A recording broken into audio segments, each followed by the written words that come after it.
అండి అందరికీ నమస్కారం. నేను మీ కట్ట కార్తీక్. తెలంగాణ గ్రామ పంచాయతీ ఎన్నికలు 2 విడతలు ముగిశాయి. ఇంకొక విడత మిగులుంది. ఈ 2 విడతల ఫలితాలని జాగ్రత్తగా గమనిస్తే ఆధిక్యం కాంగ్రెస్ కనపడుతుంది. కాదు అనేది ఏం లేదు. మొదటి విడతలో 2200 గ్రామ పంచాయతీని కాంగ్రెస్ గెలిచితే 1100 గ్రామ పంచాయతీలని బీఆర్ఎస్ గెలిచింది. ఒక 450 గ్రామ పంచాయతీలను ఇండిపెండెంట్ గెలిచారు. ఇండిపెండెంట్స్ కూడా అధికార పార్టీ వైపే చేరతారు. రెండో విడతలో కూడా అటు ఇటుగా అదే 2200 2300 గ్రామ పంచాయతీని కాంగ్రెస్ గెలిస్తే 1200 గ్రామ పంచాయతీలని బీఆర్ఎస్ పార్టీ గెలిచింది. 400 గ్రామ పంచాయతీలని ఇండిపెండెంట్స్ గెలిచారు. 2 విడతల్లో కలిపి బీజేపీ పార్టీ 350 400 గ్రామ పంచాయతీని గెలిచింది. కరెక్ట్గా లెక్కలే ఉండవు. ఎందుకంటే పార్టీ గుర్తుల మీద జరిగే ఎన్నికలు కాదు కాబట్టి కొంచెం కరెక్ట్గా లెక్కలు ఉండవు, కొద్దిగా అటు ఇటుగా ఉంటాయి. ఎవరి లెక్కలు వాళ్ళు చెప్పుకునే ప్రయత్నం చేస్తూ ఉంటారు. కానీ ఏదేమైనా ఇక్కడ మనం ఆలోచించుకోవాల్సింది వారు వన్ సైడ్గా లేదు. కాంగ్రెస్ పార్టీ అధికారంలో ఉంది కాబట్టి మేజర్గా గెలుస్తున్నప్పటికీ బీఆర్ఎస్ పార్టీ కూడా సంసత్తాన్ని చాటుతూ ఉంది.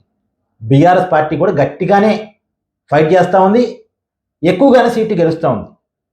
అదే గత 5 సంవత్సరాల క్రితం 2019లో జరిగిన గ్రామ పంచాయతీ ఎన్నికలు మీరు జాగ్రత్తగా గమనిస్తే దాదాపుగా 80% గ్రామ పంచాయతీని బీఆర్ఎస్ పార్టీ గెలిచింది. 80% పైగానే గెలిచింది. కానీ ఇప్పుడు పరిస్థితి అలా లేదు. కాంగ్రెస్ పార్టీ ఒక 60-70% సీట్లు గెలిస్తే బీఆర్ఎస్ పార్టీ కూడా 25-30% సీట్ని ఈజీగానే గెలిచే ప్రయత్నం చేస్తూ ఉంది. అంటే కాంగ్రెస్ పార్టీ ఎన్ని గెలిస్తే దాంట్లో సగం బీఆర్ఎస్ పార్టీ గెలుస్తూ ఉంది.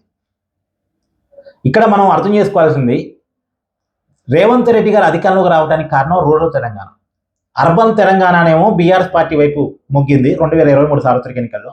మీరు చూడండి, ఖచ్చితంగా హైదరాబాద్లో కాంగ్రెస్ పార్టీకి ఒక్క సీటు కూడా రాలే. జిహెచ్ఎంసీ పరిధిలో మొత్తం రేవంత్ రెడ్డి గారికి వచ్చిన 64 సీట్లు, వాళ్ళ మిత్రపక్షం సిపిఐకి వచ్చిన 1 స్థానం, 65 స్థానాలు మొత్తం కూడా రూరల్ తెలంగాణలోనే వచ్చినాయి. ఇప్పుడు అదే రూరల్ తెలంగాణలో ఎన్నికలు జరుగుతున్నాయి. పంచాయతీ ఎన్నికలు రూరల్ తెలంగాణనే. మున్సిపల్ కార్పొరేషన్ ఎన్నికలు స్టార్ట్ అయితే అర్బన్ తెలంగాణ మూడేలా ఉందనేది చూడొచ్చు. ఇప్పుడు రేవంత్ రెడ్డి ప్రభుత్వం ఏం చెప్పుకుంటుంది, జూబ్లీహిల్స్లో సికింద్రాబాద్ కంటోన్మెంట్ ఉప ఎన్నికలు జరిగితే బీఆర్ సీట్లో కాంగ్రెస్ గెలిచింది కాబట్టి కాంగ్రెస్ పార్టీ బలం పెరిగిందని చెప్తా ఉంది. మరి కాంగ్రెస్ పార్టీ అర్బన్లో బలం పెరిగినప్పుడు రూరల్లో ఏమైంది అసలు కాంగ్రెస్ పార్టీకి? అంటే క్లియర్గా గమనించాల్సిందంటే, ఒక ఉప ఎన్నికల్లో కాంగ్రెస్ పార్టీ ఫోకస్డ్గా ప్రభుత్వం పనిచేసింది కాబట్టి గెలవటం వేరు, రియాలిటీలో స్టేట్ వైడ్ ఎలక్షన్ జరిగినప్పుడు బయటపడటం వేరు. నిజానికి లోకల్ ఎన్నికలు కూడా కాంగ్రెస్ పార్టీ వైపు, అధికార పార్టీ వైపే ఉండాలి. కానీ అనుకున్నంతగా లేవు. క్లియర్గా కాంగ్రెస్ వ్యతిరేకత కానొస్తుంది. క్లియర్గా బీఆర్ఎస్ మళ్ళీ పెరుగుతుంది అన్నది కానొస్తుంది. నిజానికి ఇంకా బీఆర్ఎస్ పెట్టాల్సిన ఫోకస్ పెట్టలేదు. కేసీఆర్ ఇంతవరకు బయటికి రాలేదు. కేసీఆర్ ఆయన అజ్ఞాతంలోనే గడుపుతున్నారు. ఆయన ఆరోగ్య పరిస్థితి ఎలా ఉందన్నది ఇప్పటికి ఎవరికి తెలియదు.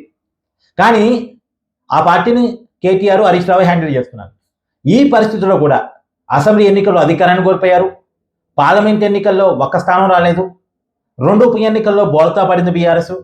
ఈ పరిస్థితులు కూడా బీఆర్ఎస్ పార్టీ గ్రామీణ తెలంగాణలో సత్తా చాటుతుంది అంటే ఇది పూర్తిగా కాంగ్రెస్ ప్రభుత్వం మీద వ్యతిరేకత, రేవంత్ రెడ్డి ప్రభుత్వం మీద వ్యతిరేకత.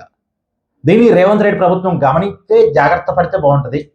లేకపోతే వాళ్ళు గోతిలో పడక తప్పదు, అధికారాన్ని కోల్పోక తప్పదు. నిజానికి రాబోయే ఎంపీటీసీ, జడ్పీటీసీ ఎన్నికలు పార్టీ గుర్తుల మీద జరిగే ఎన్నికలు. అక్కడ కూడా సహజంగా అధికార పార్టీకి అడ్వాంటేజ్ ఉండాలి. 2019లో జరిగిన ఎంపీటీసీ, జడ్పీటీసీ ఎన్నికల్లో వన్ సైడ్గా కారు గెలిచింది. అప్పట్లో అధికారం బీఆర్ఎస్ చేతిలో ఉంది కాబట్టి. ఇప్పుడు కూడా కాంగ్రెస్ పార్టీ చేతిలో అధికారం ఉంది కాబట్టి ఇప్పుడు కాంగ్రెస్ పార్టీకి గెలవాలి. కానీ పరిస్థితి చూస్తే అంత అనుకూలంగా కనపట్లేదు. వన్ సైడ్ అయితే లేవు ఎలక్షన్స్. బీఆర్ఎస్ పార్టీ మంచిగానే పర్ఫార్మెన్స్ చూపిస్తుంది. రేపు అసలు ఎన్నికలకు వచ్చేపాటికి, అంటే అసెంబ్లీ ఎన్నికలు వచ్చేపాటికి ఇదే పరిస్థితి కొనసాగితే కాంగ్రెస్ ప్రభుత్వం అధికారాన్ని కోల్పోవడం ఖాయం. మరి ఒకసారి జాగ్రత్తగా రివ్యూ చేసుకోవాలి.